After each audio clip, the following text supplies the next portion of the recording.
না হলে কিন্তু জনগণ কখন জেগে উঠবে বলা যায় না। তারপরে এই জনগণকে ঠেকিয়ে রাখা যাবে না। কেন আর কত আপনি মায়ের চোখের অশ্রু দেখবেন?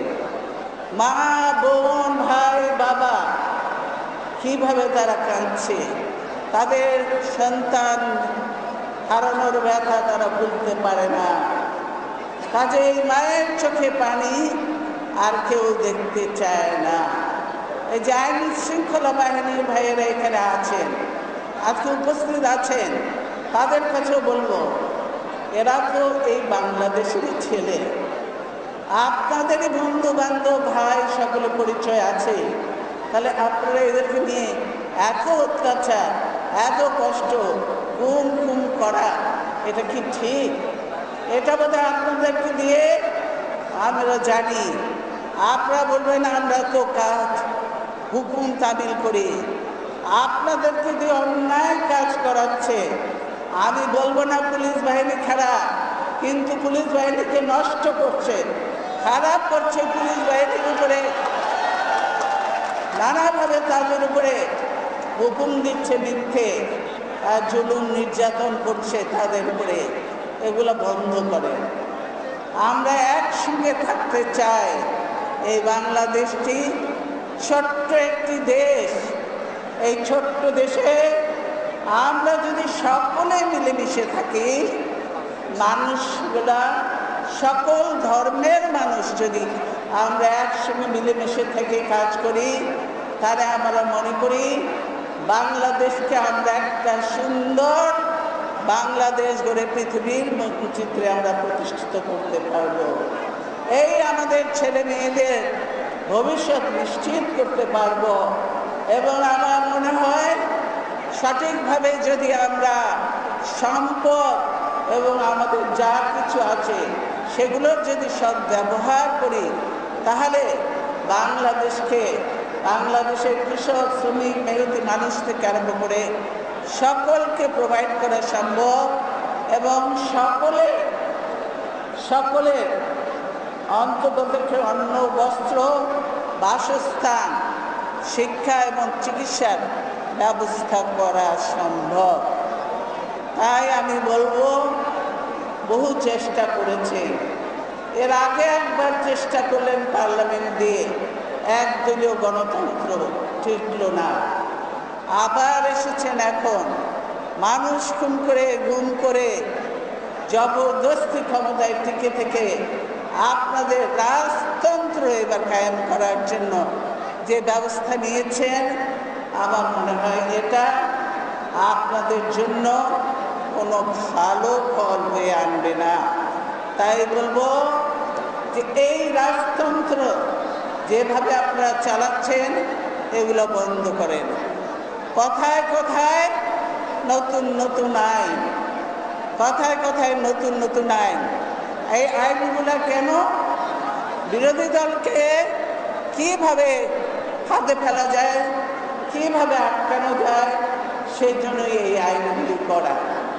কাজে এই আইন করে আমাদেরকে আটকানো যাবে না, জনগণকে কখনো আটকানো যায় না। আমরা মানি আইন, আমরা মানব, কিন্তু যে আইনে জনগণের কোনো কল্যাণ হয় না, সুফল আসে না, এবং ব্যক্তি বিশেষ নিজের স্বার্থের জন্য করে, সেটা কোনোদিনও কল্যাণকর হতে পারে না, সেটাকে মানুষ কোনোদিনও গ্রহণ করে না।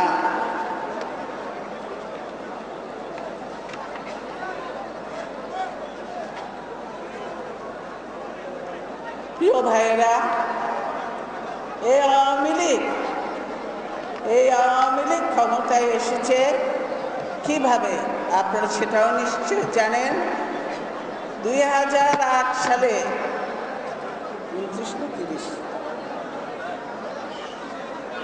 29শে ডিসেম্বর যে নির্বাচন হলো, সেই নির্বাচনটাও ছিল পাতানো নির্বাচন।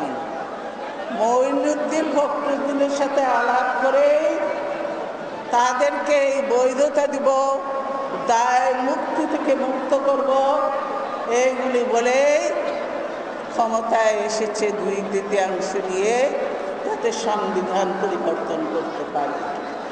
সংবিধান পরিবর্তন করেছে। সংবিধান পরিবর্তন করে এখন যে সংবিধান করেছে, সেই সংবিধানে জনগণের কল্যাণের কিছু নাই। আজকে সংবিধান পরিবর্তন করেছে সব নিজের স্বার্থে। কি হয়েছে? কেন আজকে আমরা 2005 সালে বলেন, 2014 সালে বলেন যে আমরা নির্বাচনে গেলাম না? কারণ যে তারা আমাদের সময় আমরা ক্ষমতায় থাকতে আন্দোলন করেছে, বহু জ্বালাও পোড়াও করেছে, আপনারা দেখেছেন।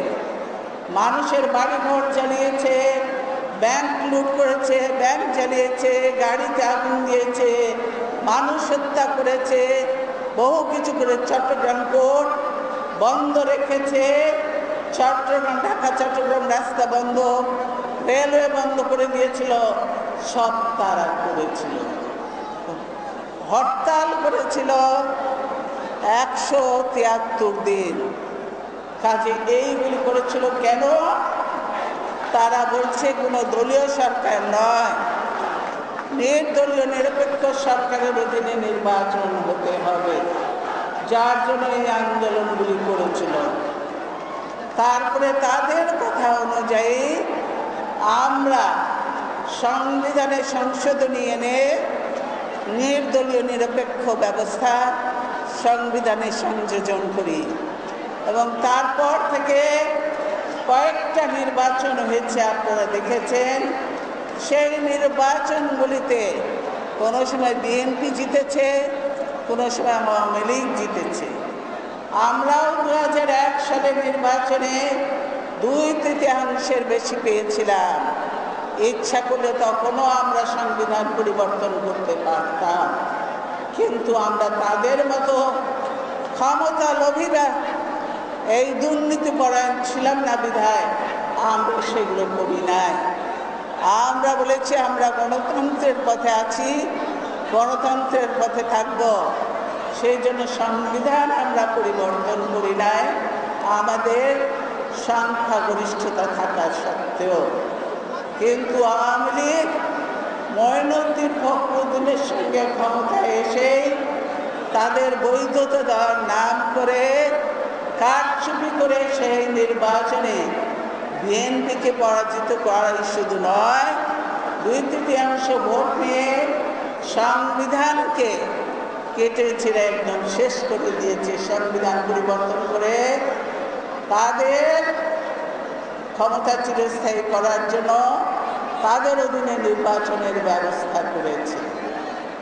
তারপরে আমরা দেখেছি তাদের অধীনে নির্বাচন 2008 সালে অনেকেই আমরা দাঁড়াই একাধিক সিটে, সেরকম হয়েছিল বিভিন্ন জেলা।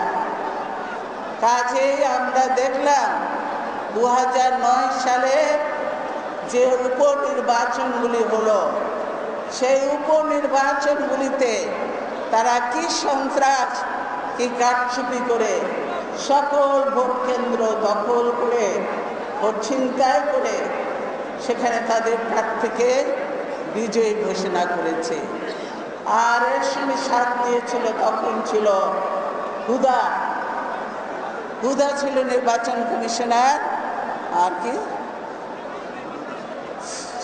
শামসুল হুদা সে ছিল, সেও তাদের সঙ্গে একইভাবে সুরে সুর মিলিয়ে মঈনুদ্দিন ফখরুদ্দিনের তারা আজ্ঞাবহ ছিল, তাই তারা সেগুলিকে সব বৈধতা দিয়েছে।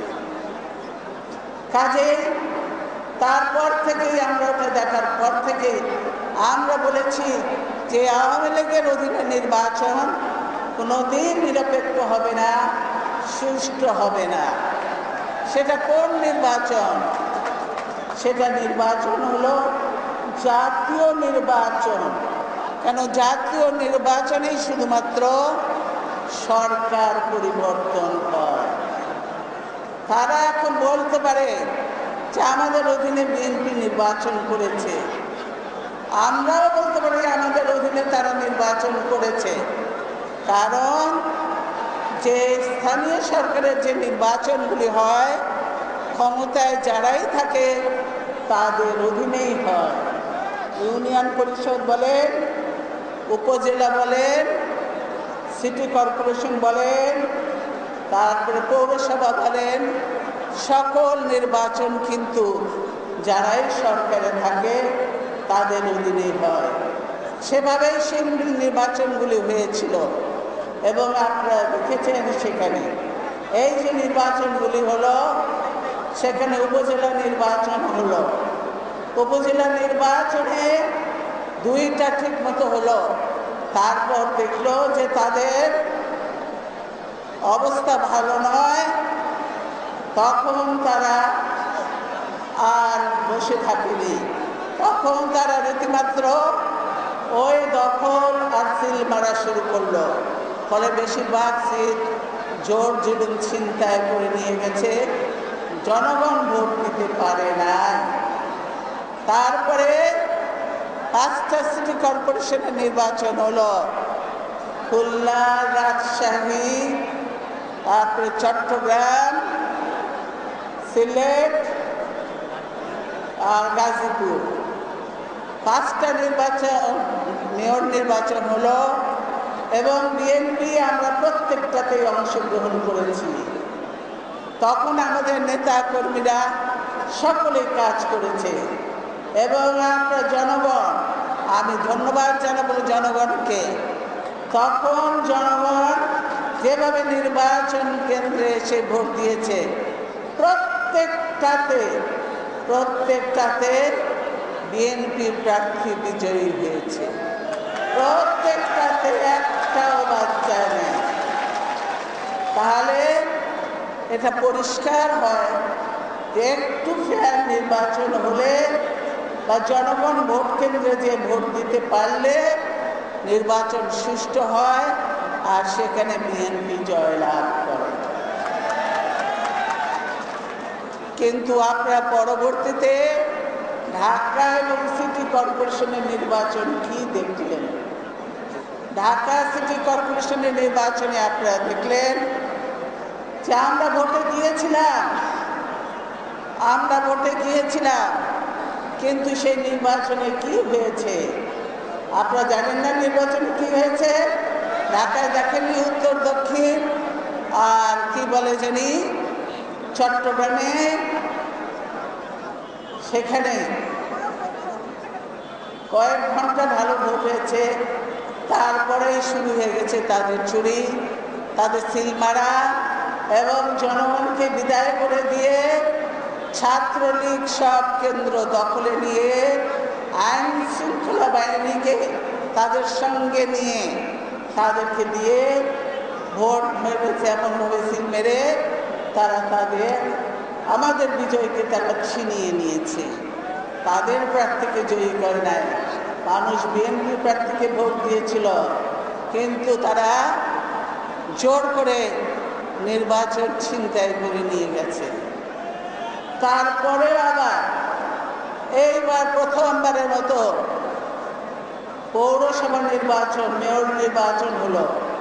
সেখানেও আবার 2 রকমের নিয়ম বা নতুন আইন করলো, পৌরসভা নির্বাচন হবে, মেয়র নির্বাচন হবে মার্কা দিয়ে, দলীয় মার্কা দিয়ে, আর কমিশনার যেগুলো হবে সেগুলো মার্কা ছাড়াই। এইভাবে তারা এই করলো। তারা দেখাতে চায় যে তাদের জনপ্রিয়তা দেখাবার জন্য নিরপেক্ষ সরকারের অধীনে ভোট দেওয়া উচিত, তাহলেই বুঝতে পারবেন অবস্থাটা। এছাড়া পুলিশ দিয়ে, র্যাব দিয়ে আর ছাত্রলীগ, যুবলীগ, গুন্ডালীগ দিয়ে নিজেদের অবস্থা বোঝা যাবে না। এখানে দেখলেন সমস্ত কেন্দ্র দখল করে কিভাবে তারা সিল মেরেছে, চারিদিকে ব্যালট পেপার পড়ে আছে,